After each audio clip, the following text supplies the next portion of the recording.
Welcome. I'm so glad to have you here with me again. Today's topic is being called to serve. Before I jump into today's topic, I want to say hello to my listeners in Stamford, Connecticut. Again, I see you on my stats week after week, and I so appreciate you tuning in. And if there's a topic you'd like me to discuss, please email me. That is in the show description. And that goes for all of you listening. I value your opinion. I want this show to be something that is helping you, of service to you. So let me know. I want to jump into this. This is actually something I help people with in my work, is like figuring out what to do, because there's a lot of people who work in the corporate world or everyday jobs, and over time, they have been feeling this calling to do something more. Sometimes it's about their spiritual gifts. Often it's about their spiritual gifts, and it's also about doing something to help people in a more meaningful way, in their opinion. And I understand that. My journey, I used to think, wow, I've had this varied, odd work history, which I worked as a financial planning office manager for quite a few years. Then I worked in radio for a good number of years and loved it. Then I was called. I literally heard my angels say, you need to work in the field of mental health. And it was near and dear to my heart, because depression runs in my family. I've lost my first husband passed away from suicide, and some friends have committed suicide before I made that decision. And it did influence me, along with my angels saying, you need to work in the field of mental health. So I went back to school, got my degree in psychology, and switched over to that field. Loved it. And then my angels started talking to me. They're like, now it's time for you. By the way, I was living in Prescott, Arizona, which is my hometown. I was just across the mountain range. They're like, now you need to move over to Sedona, and you're going to do your spiritual work full time. And that was not welcome news to me. I had avoided doing my work for a long time, and then I did it, but I always did it under a different name, never showed my face, because I had to protect myself. I worked in the mental health field. That's not conducive for doing spiritual work like this. So my angels kept talking to me about it, and I could feel the truth of it. And I knew in my soul that I needed to do that. And it was scary. It required upending my life in many ways, leaving my career, leaving Prescott, leaving the band I sang with, which meant a lot to me, leaving my theater group, just so many things that were near and dear to my heart, and the people involved in it. That's what really was hard. So moving away from that and jumping into this, where, okay, I went from being the program coordinator for mental health for this county to doing psychic medium, angelic communications, healing work. That did not go over well. It did not go over well, but I knew it was the right thing. And long ago, I've come to the knowledge that when my angels tell me to do something, it is in my best and highest good. And that's true for you too. When your angels are talking to you. And again, if you haven't watched an earlier show or read my book, then you don't know that when you hear your angels talking to you, it is a voice in your head. Even as a angel communicator, I rarely hear them out loud.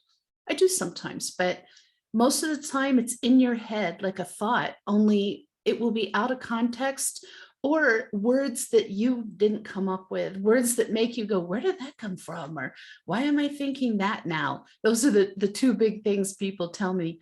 And when you think that kind of thought, then that's the time to realize, oh, I'm getting messages, I'm getting guidance from my angels. I need to tune into this. I need to really listen to what they're saying here. They're trying to get your attention. They're trying to take you from the path you're on and guide you over this way, whichever. They know the path that you're here to take, that you agreed to take, the reason you came here, the goals you set for yourself.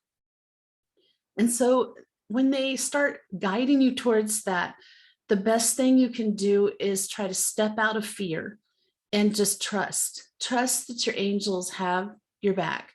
Your angels are guiding you. They only want the best for you always.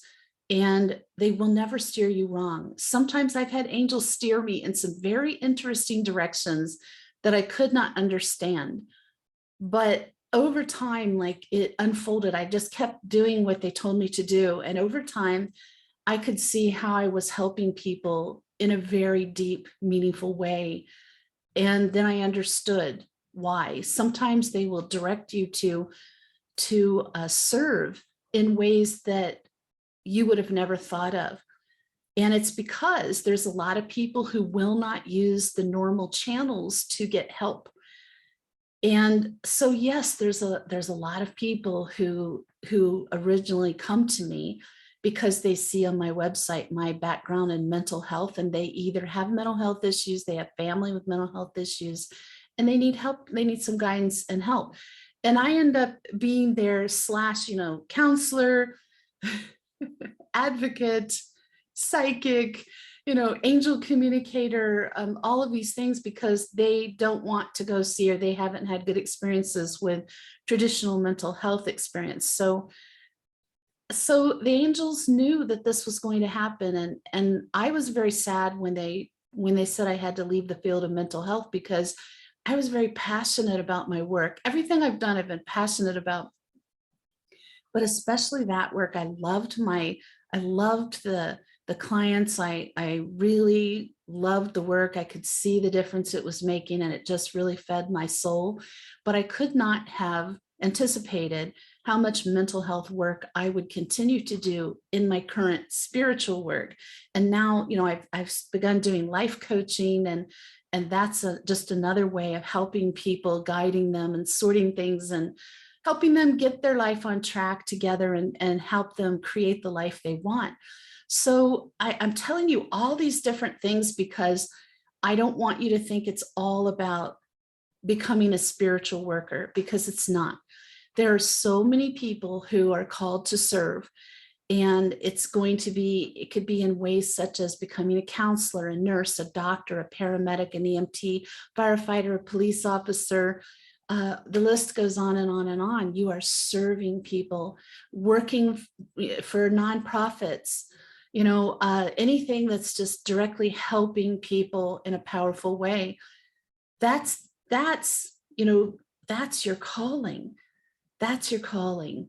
And I think that it's very important to honor that, because if you don't, then you're staying stuck because you're afraid of leaving this entrenched life you've created. This is what I've always done. I'm comfortable here. I know what I'm doing.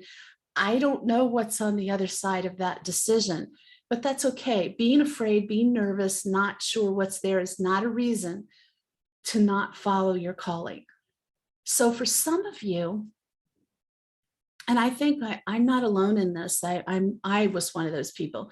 I knew for a very long time that I was supposed to do spiritual work. I knew from age 18. It was pointed out to me in a very powerful way, and I wanted nothing to do with it. And I rejected it, and I did not do anything with it until I was in my 30s. So I just suddenly felt like the time was right. And again, I didn't do it under my own name, and that's fine. I became a corporate intuitive and was helping people. And it was good because I could do my mental health work and compartmentalize my spiritual work. But what really happens for many people, and I'm not saying everyone is going to be in the corporate world, but I do see a lot of clients who are in the corporate world, and they come to me and they're like, I'm just not happy anymore. I feel miserable at work. I feel sick when I go there. I just have no passion for this anymore. I used to, but I have no passion for that anymore. And that if that's you, whether it's corporate or just your job, understand there's some very significant things happening here for you. Number one, you probably have been working on yourself spiritually or personally to a point where you have raised your frequency. And again, angels' frequency is up here, humans are here. So we need to raise our frequency so that we can hear, see, feel the angels. And that also helps our intuition. It increases our ability to tap into intuition and receive more. So you've raised your frequency. but everybody else at your work is still down here. You're here, they're here. And then it's a mismatch. I call that an energy mismatch. And the workplace becomes toxic for you. The workplace hasn't changed, you have. Most of the time, that's the case. The people are the same, the environment's the same, but you have raised, and now it's no longer comfortable for you. So I actually run into this a lot in my work with clients, and it's common. Another thing is that you could have been working on your gifts. And I see a lot of healers of varying kinds, again, medical professional as well as metaphysical healing.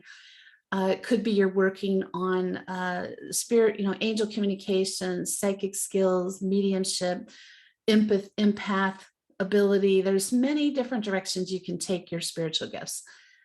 So you've been working on that. Well, your angels get excited because they must have directed you to do it.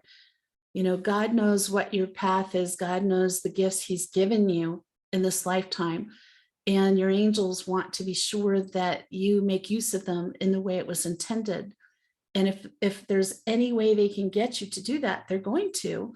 And right now, more than ever, I mean, the world's just in a terrible state right now. We need everybody to be waking up to their gifts and putting them to use, whether it's full-time, part-time, on the side, doesn't matter.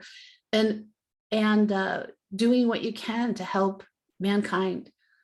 It's going to take all of us doing what we can and using those gifts to lift us out of this density. And I know it's hard. There's days it's really hard for me too. There's days I was telling my business partner, Roz, I feel some days like I'm just sinking down in this mire and I have to pull myself up, swimming. Good thing I'm a strong swimmer. Swim to the top, get a gasping breath, and then I feel like, okay, I can float here for a while and then get myself out of it. It's hard on all of us. So you're not alone in that at all. The reason it's so hard is why you need to listen to your angels and step into whatever you're being called to do. So I also want to say sometimes what you're called to do has nothing to do with spirituality or even what you do for a living. Sometimes it has to do with our actual life purpose, which I'll do a show about this coming up because I think it's important. Our actual life purpose is to improve ourselves, to work on ourselves personally and spiritually, to be a better person at the end of this lifetime, to be more aware, to be kinder, to love more, to receive love, to forgive, to love unconditionally, to react with thought, all the things, to really look at our shortcomings as a human and work on them. So for that reason, I have a pet peeve I'm going to share with you. And that pet peeve is when somebody says, for instance, yeah, I know I have a terrible temper. That's just the way I am. No, that's cop out. That's a person who's saying, I have this terrible shortcoming. I know it's really a problem for me and a lot of other people, but I have no intention of working on that. So, it's the saddest thing about that is for that person, it means that they're going to stay stagnant in this lifetime because that's a big problem. So identifying your issues, your shortcomings, and working on them. It's not going to be fast. It's never going to be fast. There's some things about myself that I've identified decades ago that I feel like I've gotten a good grip on, but not as well as I'd like to. I've made lots of progress because, I'm introspective by nature, which is helpful because you have to have that quiet time to go inside and really look at yourself. And you have to have that quiet time for your angels to talk to you. How are you going to hear them if you're always watching TV, you're always listening to music, you're always talking to people? You don't meditate, you don't give yourself quiet time. I'm finding as time goes by, I require more and more time alone, which I guess it works out that I'm single and living alone. It's helping me right now because yeah, I get lonely sometimes, but that's not bad. I don't mind being alone the majority of time. And I do appreciate how much time it's giving me to work on myself. And it's not a selfish thing to work on yourself. The reason you're here, your life purpose, is to be a better person. So sometimes, in this quest to being called to serve, you can eliminate some of your fear, those blockages that keep you from moving toward what you're being called to do, by saying something every time you feel scared, worried, nervous. Say, everything is unfolding in my best and highest good. Everything is unfolding in my best and highest good. And I say that frequently as needed. The other one that I like to say, and I say it out loud, I'm saying it to benefit myself, to calm myself, to recenter and balance myself, which you can do as well. And that is, my angels got me this far. I know they're not going to drop the ball on me now. And sometimes I hear my angels laughing when I say that, but it's so true. Why would your angels get you this far to give you the connections, the knowledge, the experience to be called to serve in an area and then fail you once you have the courage to try to step out there and do it? And that doesn't mean it's always going to go smoothly or it's always going to be great, but it means that they're always there with you, ready to guide you, ready to help you, talk to you, give you answers, put you in a direction if you feel a little lost again, reassure you that you're doing the right thing. And, that's another reason I think it's so important to have that close relationship with your angels, because it's having this beautiful celestial cheering squad with you all the time who are right there telling you, you're going to be fine. I hear that from angels. Everything's going to be fine. You're going to be fine. Keep doing what you're doing. And I think when you practice saying those two things in the times that you've got that doubt that's keeping you from making that leap into your calling, whatever you're called to do, those things will really help you. Over time, you will find yourself thinking that way less, feeling less fear, less anxiety, which might even surprise you. You'd be like, wow, this is going on, and I'm not even feeling freaked out about it. You're making progress. So listening to your angels is absolutely critical. And you are going to make a lot of mistakes as a human because you're operating from a human point of view. You don't have all the benefit of the information that the angels do, who know everything happening behind the scenes, everything that's going to happen for you. If they tell you to do something, they know what's coming for you. The other thing is that you cannot let yourself get bogged down in fear of failure. Fear of failure will prevent people from ever trying, from ever getting started. What if I'm not good enough? I hear this from students who are developing their gifts, and very gifted students. They're like, what if I'm not good enough? What if people don't like my reading? What if they don't think my healing's good?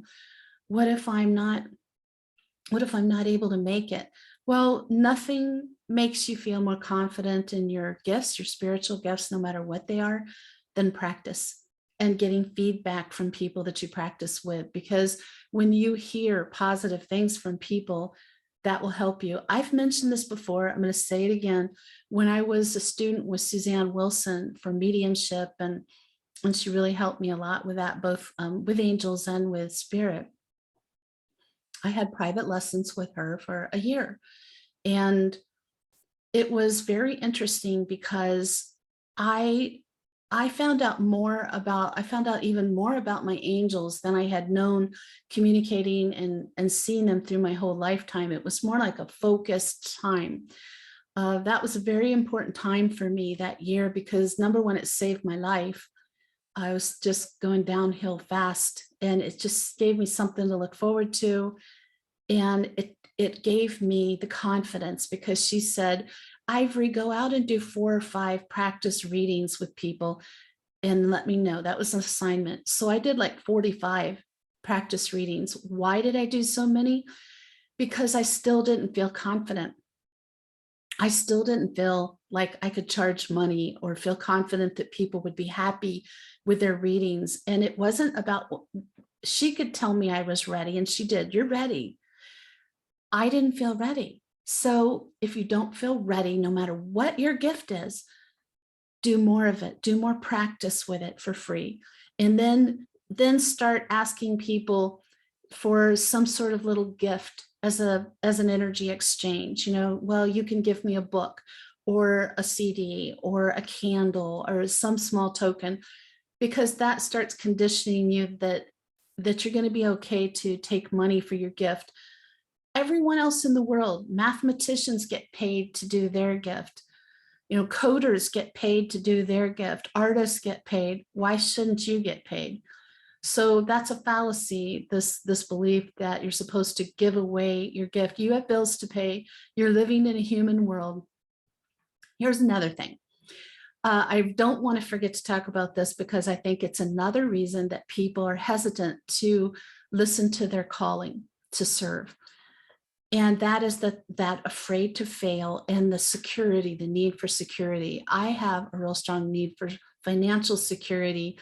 And I know myself that if I was worried about money, I would not be able to do my spiritual work very well, because I'd have that underlying fear and anxiety going on. So I kept other work on the side for quite a long time, because it provided regular income. And then as I built up my business, which I started quite late in life, by the way, I was well over 50 when I started doing this work full time. So I had to make up for lost time. And I really poured myself into it, but I kept some other work on the side that's mental health work that I could continue to bring money in. And I suggest that often to clients. You don't need to leave your career completely or leave your job completely. Negotiate less hours, negotiate different hours that will give you the time to build your business. Build your business slowly, build it out of your home at first. Do it in a way that you're comfortable with, that works for you, that keeps money coming in, so that you don't go into a place of lack and scarcity. Because if you start focusing on what you don't have, you're going to have even less. So something I say, if you're one of these people and you're already following that calling to serve, but you're feeling nervous about money, here was the turning point for me, and I'm going to share it for you. My angels, I used to ask my angels, please bring me the money I need. And one day they're like, Ivory, thank us for the money. And I'm like, what? But I don't have the money I need yet. And they're like, thank us for the money. I came up with this, and it's worked beautifully. I say, angels, thank you for giving me all of the money I need. I have plenty of money to pay my bills in full and on time, to save money, and to have some fun in life. Thank you so much. I'm so grateful. I say that most days, and particularly if I feel myself falling into a little bit of worry, scarcity thinking, I say it again. And every time, like it turns things around again. So it's very interesting how just focusing on abundance you want as if you already have it changes your energy around financial things and abundance in general, because abundance is not all about money. Abundance is about everything in your life that makes it full and rich, that makes you love your life. So again, I'm going to tell you that one more time. Angels, thank you for bringing me enough money to pay my bills on time, in full, easily, to save money and to have some fun in life. It's a simple thing. Honestly, I don't feel a need to get rich. I don't feel a need to be famous. I just want to make sure my needs are met. And my needs are pretty simple. I am not a high maintenance person. I don't spend a lot of money. I live a pretty simple life, and I'm really happy with it. So, think about what your needs are more than what your wants are, because needs are what will be supplied to you. And if there's above that, is also something you might want to work on, of letting go a need for a lot of money or material things because that has nothing to do with fulfilling your spiritual life. It has nothing to do with you being a better person. So when you're called to serve, sometimes it is angelic messages calling you. Sometimes it's just this internal push you have, where I'll have clients say, I just know I have to do this. I know I need to do it.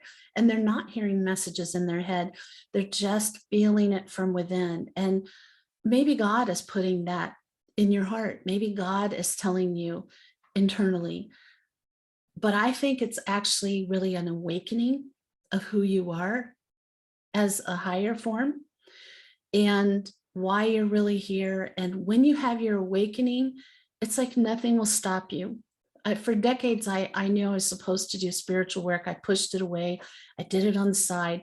But when the time came that I was awakened and I knew what I needed to do, and I knew I needed to do it full time, I just made it happen. And I wasn't afraid. I was excited.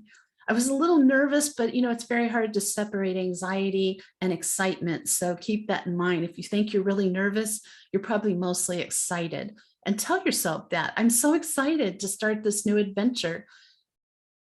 Pay attention to the pushes you get. Those are not random things you're being given an internal push to do. These are things that's part of your life path, part of your design, part of why you decided to come here. And I think that however you get it, you're getting that, when it's happening. I got to tell you, almost through this whole episode, my left ear, which is my angel ear, has been ringing at a really high pitch. And I feel the angels in here, very high frequency. I think I need to do an episode where we start by all of us calling in our angels and feeling what angels feel like, because if we all do it together, it'll be so incredibly powerful. But they always come in during this show when I'm talking about something that they feel is really important, and they think this topic is really important. So it's not a secondary concern for you. This is a primary concern in your life, to follow your calling. And people always say, well, how do I know what I'm supposed to do? The first thing I say is, what are you passionate about? Because you will be passionate about what you're supposed to do for a calling, whether it's a career or whether it's how you live your life. Usually it is, the calling is more about what you do for a living, what you're doing to directly serve people. So it's hard to deny it because it just gets more and more powerful. I've mentioned before how angels, when they're talking to you, they'll say it at least 3 times. And that's why I'll say it again. If you start getting internal pushes or you're hearing messages about a calling, write it down in your angel journal, which for me, it's not just an angel journal. It's a / angel, paranormal, interesting things happening, my thoughts journal. It's all in one. I like to have it it's easier to have it all in one. And I've been keeping those for 40 years at least. So write it down in there, because write the day, the time, and what you heard, or the push you felt from inside. Next time it happens, write it down again, because how do you know you're getting it? How many times you're getting it unless you keep track of it somewhere? We're all living busy lives where it's very distracting in this modern life. So a journal can really help just clarify this. The messages may not be word for word the same, but the gist of the message does stay the same. For me, I have to say, usually the message is almost exactly the same. I've talked about it in my book, like when my angels were saying, you need to write a book, you need to host a podcast. It's like, and I was in no position to do either one at that time. It took me years past that to begin. I did do it as soon as I possibly could. But the point being, if they really want you to do something and you're supposed to be doing something, you're going to be getting these messages until you start taking action and you're doing it. And that's just, I hope that's not upsetting to you or freaking you out, but honestly, I think it's good, because it is sort of having somebody like a counselor who you're accountable to, who's going to say, all right, here's what you need to do. You didn't do it, here's what you need to do. Just a reminder, here's what you need to do. So until you do it, you're going to keep getting that message. And once you take action on that, what's really interesting at that point is then the angels are going to give you a lot more guidance. However you receive it, you'll get a lot more of it, and probably start receiving it in more powerful ways too, because they'll know that you're awake and you're listening and you're open to their guidance and you're going to listen to them. You're going to do what they say. So that encourages them to talk to you more, to give you more signs, more guidance of all different kinds, which is great, because once you make that decision, the brave decision that, yes, I have a calling, I'm being called to serve, I'm going to do it, and you start going for it, you're getting more of the guidance to make you successful in it and to calm your nerves and to reassure you that you have what it takes. You wouldn't be asked to do it if you didn't have what it takes. And again, I never want people to think this is all about doing spiritual work, but it's about serving people if you're called to serve people in some way. And that means different things to different people, and that's okay. It's about your personal journey, not mine, not anybody else's. I give you examples from my life because it's real life, and I can tell you this is what happened to me. Maybe it's what'll happen to you, but I've heard a lot of different variations of this. And so stay open to how you may be called to serve.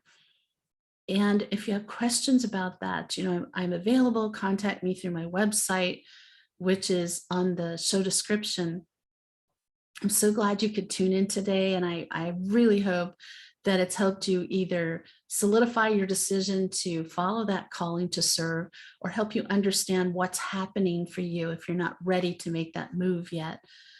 Tune in next Sunday. It's about daily angelic connection. It's a very important thing to do. And I'm going to explain and give you lots of little ideas of how to increase your daily angelic connection with your personal angels. In the meantime, may your angels surround you. May your angels protect you every moment of every day. I'll see you next week.